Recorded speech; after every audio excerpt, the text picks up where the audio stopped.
Grand Risings, Kings and Queens. It is your boy, Losothabarber, feeling good, feeling great. Hopefully everybody out there feeling the same. It is a new day.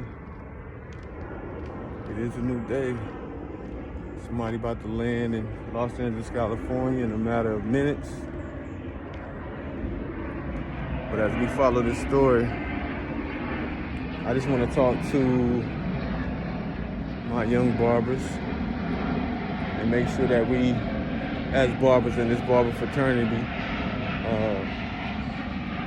lead all other barbers in the right direction. You know, it's so many instances that happen in the barbershop, and sometimes we don't necessarily know what to do. But with proper guidance, all things are possible. Again, with proper guidance, all things are possible. Point an example. A client comes in, you know, they want,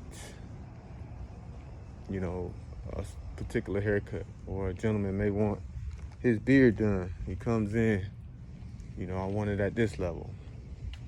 Okay, as a barber, you got to identify what this level means. Is it, you know, the 1 guard, the 2 guard, you know, the half guard, or, you know, maybe no guard with the blade wide open on the clipper? Okay, so if a client comes in, you know, you guys establish a number. Let's say he wanted a 2. Okay, you put the 2 on the beard.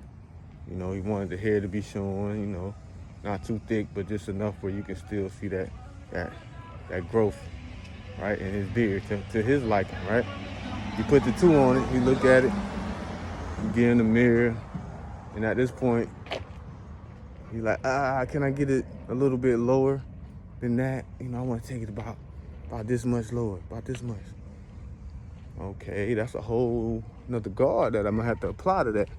Now, mind you, at this point in time, maybe this client is new, okay? And you're gonna have to guide this client and get him into how you do things, right? This is second time in your chair, so you let him slide a little bit. So you go, and you cutting on that hair, and you bring it down the length that he asked. So now we started at a 2. Now we're bringing it down to a, let's say, if you wanted that much off, let's say a 1, 1.5 close, okay, or something like that. And he looks at it again, and he's saying, let me go a little bit lower.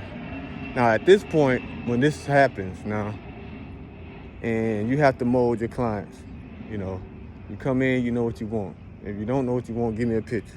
If you don't know the length, we'll find it out, because I'll always use a bigger guard, and I'll be able to come down, because I can take the hair off, but I can't put it back on, period, point blank. That's barbering 101. You know what I mean? So now at this point, it's the 3rd time you're taking the beard down. Now at this point, any of my regulars, if they were to come in and this happened, even though this is not gonna happen because my regulars know, you tell me I already know what it is, I go in there, boom, boom, boom, I knock it out, show you the mirror, you like, I seen you on your way. But now at this point, you done did the beard 3 times. In my opinion, that's 3 haircuts. That's 3 haircuts. Or whatever you was charging them on the beard for. You know what I mean? A seasoned vet will charge accordingly. I would charge you double, right? With this guy being a new client, you know, you want to get him in your clientele list, so you give him leeway. But the way you purposely handle that with someone that's a regular, you charge them extra. You charge them double, because that's a whole different haircut. Like, if it somebody else landed, welcome to Los Angeles. But if someone else that's of your normal clientele comes in and does that, you charge them double.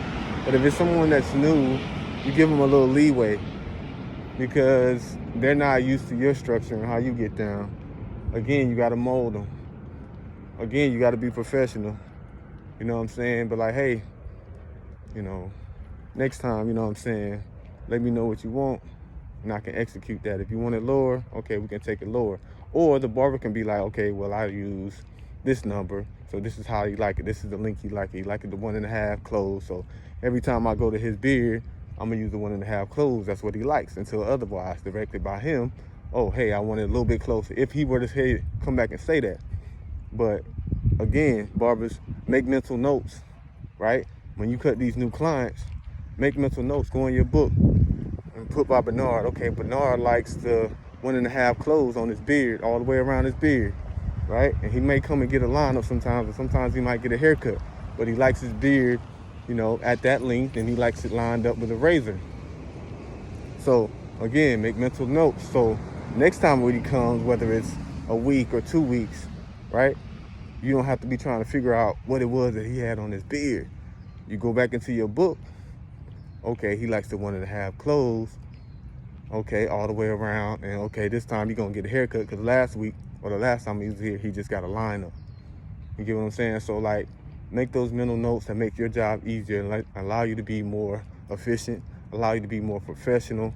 You know what I'm saying? So that's the barber tips for today, man. Make sure you charge what you're worth. Make sure you charge double if you're going over and over work. A lot of times clients don't know what they want, but you as a professional must know what you're gonna do in those situations, and charge double, period. Because your time is everything. And if they don't know what they want, they're gonna have to figure it out. They're gonna have to bring a picture, you know what I'm saying?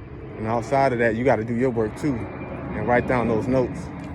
That way, when they do come, you know exactly what to do, unless they tell you otherwise that they want something else. So, to all my barbers, be good, be great. It's your boy Losothabarber. I'm out.